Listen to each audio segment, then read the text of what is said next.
పెళ్ళైనా పండగైనా వేడుక ఏదైనా పట్టు చీరల ప్రత్యేక వేదిక వారాహి సిల్క్స్.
మిత్రులారా, నిన్న ఏదైతే జమ్మూ కాశ్మీర్లో ఆర్టికల్ 370 జరిపిన తర్వాత ఇలాంటి దుర్ఘటన జరగడం చాలా శోచనీయం. జనజీవన శవంతిలో కలిసిపోయిన జమ్మూ కాశ్మీర్ ఈరోజు కోట్ల మంది పర్యాటకులు అక్కడికి వస్తున్నారు.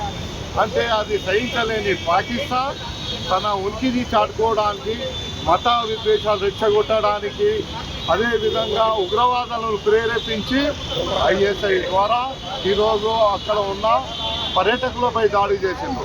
కానీ ఇది పర్యాటకులపైనే దాడి కాదు, ఇది యావత్ సనాతన ధర్మంపై దాడి. ఎందుకంటే పేర్లు అడిగి ఎరిగి మరీ వాళ్ళపై దాడి చేశారంటే భారతీయ జనతా పార్టీ దీన్ని తీవ్రంగా ఖండిస్తున్నాము. ఈ దేశ సనాతన ధర్మంలో ఉండే ప్రతి ఒక్కరితో విజ్ఞప్తి చేస్తున్నా, మన పోరాటాన్ని ఆపాల్సిన ఇప్పటి వరకైతే మన ఆకాంక్షను నెరవేరదో, ఈ మన ప్రపంచంలోంచి పాకిస్తాన్ చిత్రపటం తొలగదో అప్పటి వరకు మనం నిరంతరము ఈ దేశంలో ఈ విధమైన కార్యక్రమాలు చేస్తూ దేశంపై ఒత్తిడి తెచ్చి భారతీయ జనతా పార్టీ ద్వారా పాకిస్తాన్పై తగు చర్యలు తీసుకోవాలని విజ్ఞప్తి చేస్తున్నాను. సుమన్ టీవీలో మీ పర్సనల్ అండ్ బిజినెస్ ప్రమోషన్స్ కోసం కింది నెంబర్కి కాంటాక్ట్ చేయండి.